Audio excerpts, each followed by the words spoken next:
दोस्तों ये है अनार का पौधा। ये देखिए, ये अनार का पौधा है, गांधारी अनार है। और पिछली साल जो है इसमें 12 फल लगे थे। पिछले साल ही हमने लगाया था इसको, तो 12 फल दिया था इसने। और अब इस टाइम देखते हैं कि इसके अंदर फुटाव बहुत बढ़िया आया हुआ है। तो मैं आज इसका जो करने जा रहा हूँ, प्रूनिंग प्लस फर्टिलाइजेशन डालना है, इसका फर्टिलाइजर डालना है। तो कैसे डालना है, कौन से पार्ट को कट करना है, ताकि हमारा जो आने वाला टाइम है इसमें फ्रूट पूरा भर के आए। फ्रूट भर के तभी आएगा जबकि इसको प्रॉपर न्यूट्रिशन मिलेगा। जैसे कि आप जानते हैं, अनार जो है आयरन रिच होता है। विटामिन मिनरल्स के साथ जो है, रफीज के साथ आयरन बहुत मात्रा में इसमें होता है।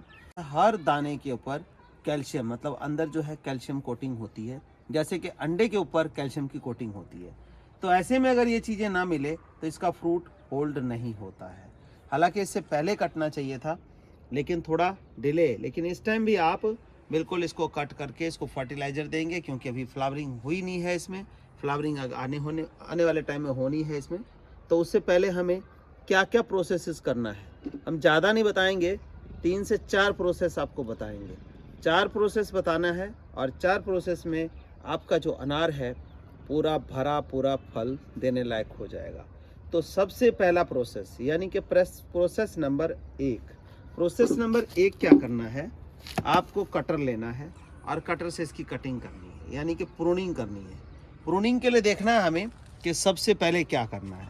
अब ये नहीं कि जो मर्जी टहनी काट दिया आपने। अब मैं आपको बताता हूँ कि कौन सी ब्रांच को इसको कट करना चाहिए और कौन से को नहीं कट करना चाहिए। अक्सर प्रूनिंग के नाम पे क्या होता है, हम अनचाहा ब्रांच जो नहीं कटने वाली होती है उसको भी काट दिया करते हैं। तो ट्रिप नंबर 1 है कि देखिए कौन से ब्रांचेस को कट करना है। सबसे पहला काम जो हम करेंगे ब्रांचेस कट करने का, ये देखिए ये सकर्स होता है। आप जैसे देख रहे हैं ये मोटा ब्रांच है, ये मेन ब्रांचेस इसकी चली गई। जो यहाँ से ये निकलेंगे ये सकर्स निकल रहे हैं। कई बार ग्राफ्टेड अनार हो तो भी, और एयर लेयरिंग से हो तो भी। तो इस तरह के नीचे के जो ब्रांचेस हैं हम इसको कट कर देंगे। देखिए, हालांकि ये ब्रांच देखिए कितनी बड़ी ब्रांच थी, ये देखिए, लेकिन इसको हमने कट करके निकाल देना है। तो ये हमने निकाल दिया। नीचे के जो सकर्स हैं ये सारे इसी तरह से हम कट कर देंगे, कुछ भी नहीं छोड़ेंगे। ये देखिए, हालांकि फुटाव आ गया है, लेकिन फिर भी हमें इन ब्रांचेस को नहीं रखना है, कट कर देना है। ताकि इसका फ़ायदा क्या होगा कि जो न्यूट्रिशन हमारे प्लांट का, जो न्यूट्रिशन जो हमने दिया है, वो जो इधर उधर इसमें वेस्ट हो रहा है, यानी कि ये चूस रहे हैं, इसीलिए इसको सकर्स कहते हैं, चूसक यानी कि। तो ये देखिए, ये काट के इस तरह के जो नीचे की ब्रांचिंग होगी सीधी सीधी आपको अलग ही दिख रही हैं ब्रांच, इन ब्रांचेस को हम निकाल देंगे और हमारे प्लांट के ऊपर से जो एक्स्ट्रा लोड है वो ख़त्म हो जाएगा। ये देखिए, ये निकल गया। अब यहाँ का ये भी हम निकाल देंगे, ये तो वैसे ही सूखा हुआ है। तो नीचे की जो कटिंग है वो तो ये हो गई, यानी कि हमारे जहाँ पौधा लगा हुआ है उससे 1.5 फुट तक जो है बिल्कुल क्लियर रहना चाहिए। अब ऊपर में कौन सी कटिंग करनी है, कौन सी प्रूनिंग करनी है, ये भी देखने की बात है। अब देखिए इसमें फुटाव कर गया है, लेकिन बहुत जगह आप देख रहे हैं कि इस तरह के सूखी ब्रांचेस हैं, तो उनको आपने इस तरह से कट कर देना है।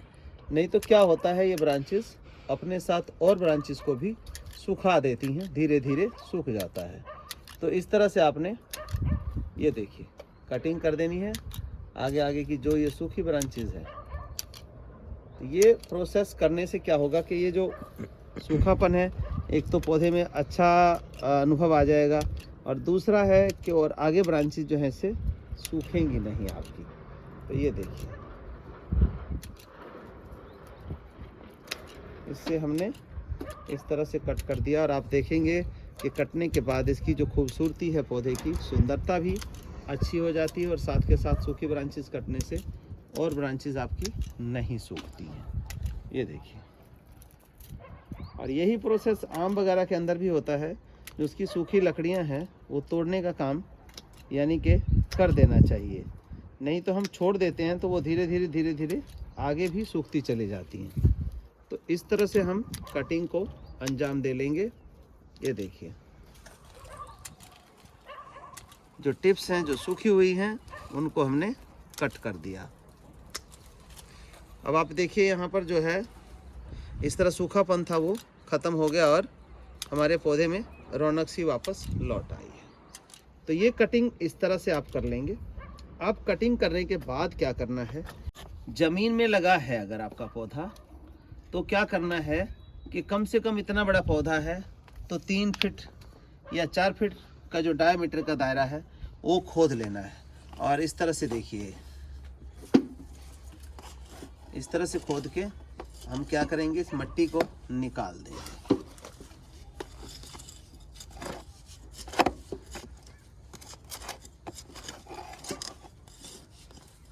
ये इस तरह से खोद के इस मिट्टी को ऐसे निकाल दीजिए।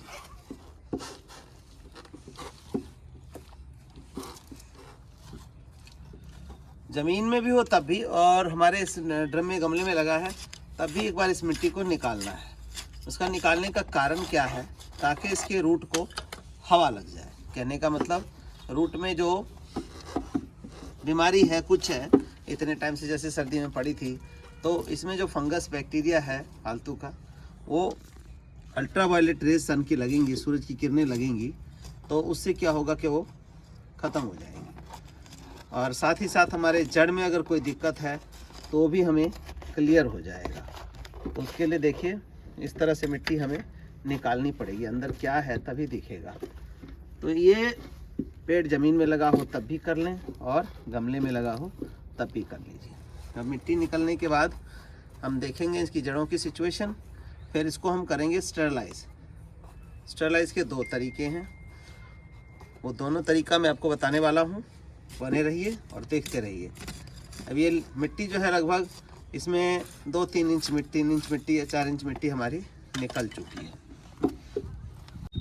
अब इसकी जड़ों की सिचुएशन हम देख लेते हैं कि क्या है।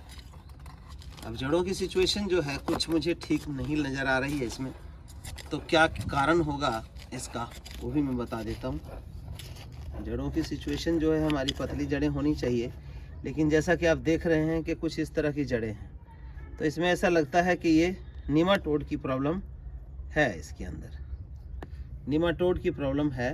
तो निमाटोड की प्रॉब्लम के लिए हम क्या डालेंगे, थोड़ा निमाटो फ्री जो कि बायो में आता है उसको हम डाल देते हैं। इसकी देख लेते हैं थोड़ी बहुत और जड़ें क्या रीज़न रहा है इसमें। तो अभी शुरुआत ही है इसकी, तो हम इसको निमाटो फ्री भी डाल देंगे थोड़ा सा। लेकिन उससे पहले मैं बताता हूँ कि जो मिट्टी खोलने का प्रोसेस था, यानी कि टिप नंबर 2, वो टिप नंबर 2 देखिए। अब हम इस तरह से खोद के मिट्टी को और जड़ों को जो है हमने खोल दिया। अब इसको हम एक प्रोसेस तो ये कहता है कि 2 से 3 दिन इसको हम खुली धूप में छोड़ दें, फुल सनलाइट में एज इट इज़ छोड़ दें, और साथ ही साथ इसकी जो इस तरह की गुड़ाई जो है वो भी कर दें, ताकि जो जड़ें हैं वो पूरी तरह से खुल जाएं। जड़ें पूरी तरह से खुल जाएंगी तो इसकी जड़ों में जो है अल्ट्रावायलेट रेज जाएगा और हमारा जो पौधा है उसमें फंगस बैक्टीरिया जो भी हैं वो ख़त्म हो जाएगा। और दूसरा प्रोसेस क्या है, इसको अगर 2 दिन 3 दिन नहीं छोड़ना चाहते हैं तो दूसरा प्रोसेस क्या है, एक देखिए, एक ट्राइकोडर्मा संजीवनी है, इसका हम 2 से 3 चम्मच इसकी जड़ों के आसपास फैला के इसके बाद हम खाद डाल देंगे। तो हम 2 दिन 3 दिन धूप ना लगाएं तो भी चलेगा, क्योंकि बायो में है ये ट्राइकोडर्मा संजीवनी, तो एंटी फंगल है, किसी तरह की फंगस बैक्टीरिया उसको ख़त्म कर देगा और प्लांट को नुकसान भी नहीं होगा। तो दूसरा तरीका ये है। लेकिन हमें अब जैसे कि अब मैंने दिखाया आपको, इसमें निमाटोड की दिक्कत समझ में आ रही है, तो हम इसमें डालेंगे निमेटो फ्री। निमेटो फ्री क्या चीज़ होती है वो भी मैं आपको दिखाता हूँ। तो दोस्तों ये है निमेटो फ्री। ये बेल वाली सब्जियों में या किसी भी सब्जियों में जड़ों में जो है गांठ में प्रॉब्लम आती है निमाटोड की, तो निमाटोड की प्रॉब्लम क्या करता है, जो पौधा रस लेता है ज़मीन से उसको ख़त्म कर देता है। देखिए गोल गोल हो गया, पतली बारीक जो है रूट्स होनी चाहिए। तो इस तरह की दिक्कत आती है तो पौधे की ग्रोथ वहीं जहाँ की है वहीं रह जाती है, और ऐसे में पौधा आपका लाख खाद डालने के बाद भी फ्लावरिंग फ्रूटिंग प्रॉपर नहीं कर पाता है, क्योंकि उसको रस जो मिल रहा है वो चूसने की क्षमता नहीं होती है। अब इसका हमें क्या करना है, लगभग 2 चम्मच इसके में मिला के और गुड़ाई कर देनी है। तो इससे जो निमाटोड की समस्या है वो ख़त्म हो जाएगी। ये देखिए इस तरह का कोई पाउडर है ये निमाटो फ्री। ये 2 चम्मच हमने लिया, लगभग 2 चम्मच के अराउंड है, और इसमें हम प्रॉपर तरीके से मिला देते हैं। अक्सर क्या होता है कि अंदर तो हम देखते नहीं हैं, खोदते नहीं हैं, और ये चीज़ें अंदर घर कर जाती हैं, जिससे हमारा प्लांट जो है लाख खाद पानी सब कुछ देने के बाद भी बहुत लोगों की कंप्लेंट रहती है कि जी ये हो नहीं रहा है। ये देखिए आप देख सकते हैं कि जो नॉर्मल रूट कैसी होती है और इसकी रूट में देखिए निमाटोड लग गया है। अभी नॉर्मल रूट भी मैं दिखाऊंगा एक पौधे में। तो ये देखिए इस तरह से हम इसमें डाल के और इसको छोड़ देंगे ऐसे। ये देखिए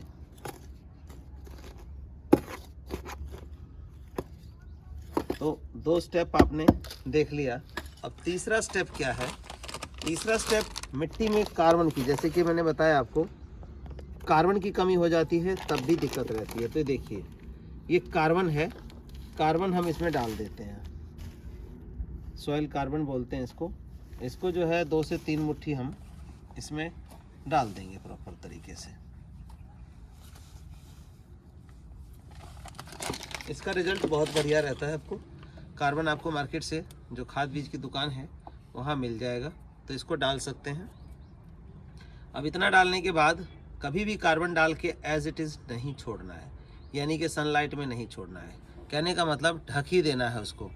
ढकने के लिए क्या करेंगे हम, अब थोड़ा सा ट्राइकोडर्मा संजीवनी भी ले लेंगे, क्योंकि जैसे हम धूप नहीं लगाना चाह रहे हैं तो संजीवनी को भी हम, ये भी बायो में ही है, तो इस तरह से हमने डाल दिया। अब डालने के बाद ये हमारा कंप्लीट फूड जो प्लांट का है, कैल्शियम फास्फोरस जिंक एवरीथिंग इसके अंदर मौजूद है।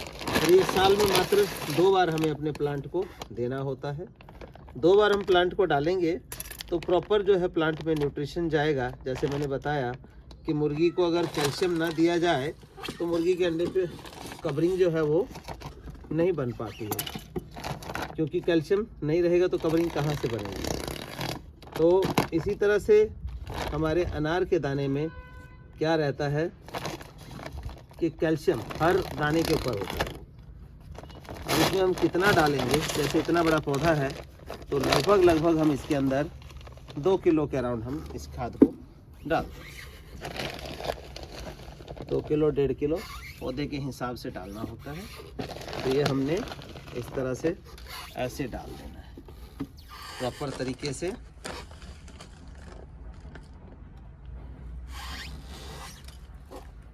ये देखिए ये खाद हमारा डल गया। अब मिट्टी की बात आती है। स्टेप नंबर आपने तीसरा देख लिया कि खाद हमने डाल दिया। अब खाद कोई भी हो कभी भी इस तरह से ओपन मत डालिए। अब जो मिट्टी है हमारी, इस मिट्टी को हम ऐसे इसके ऊपर ढक देंगे। अब बात आती है दोस्तों पानी की। स्टेप नंबर 4 पानी। पानी अभी नहीं डालेंगे। क्यों नहीं डालेंगे? क्योंकि जब हमने खाद डाला है, ढक दिया है, वो जब धूप लगेगी तो गर्म होगा अंदर से। गर्म जब होगा तो इसके अंदर से नंबर ऑफ फ्रूट्स जो हैं या इसकी जो ब्रांचेस हैं वो बहुत बढ़िया निकलेंगी। तो आपको वेट करना है 2 से 3 दिन, पानी नहीं देना है। 2 से 3 दिन बाद पानी देना है। और कभी भी याद रखिए गमलों में मिट्टी देखिए, मैंने जो है ये ड्रम के अंदर 2 जो गांठ है उसके बराबर रखी है। गमलों के अंदर 1 गांठ के बराबर खाली जगह रखते हैं। बिल्कुल कुएं में नहीं लगाना है पौधे को। तो सिंपल से ये 4 स्टेप आप यूज़ करिए अपने फ्रूट प्लांट्स में, चाहे वो कोई भी फ्रूट प्लांट हो, आम हो, अमरूद हो, नींबू हो, संतरा हो, कीनू हो, लीची हो, कोई भी प्लांट हो, आप उसमें देखेंगे कि अल्टीमेट फ्रूटिंग आपकी करेगा। तो धन्यवाद दोस्तों, बने रहने के लिए। बने रहिए हमारे चैनल पे, इसी तरह की नई नई जानकारी आपको मिलती रहेगी।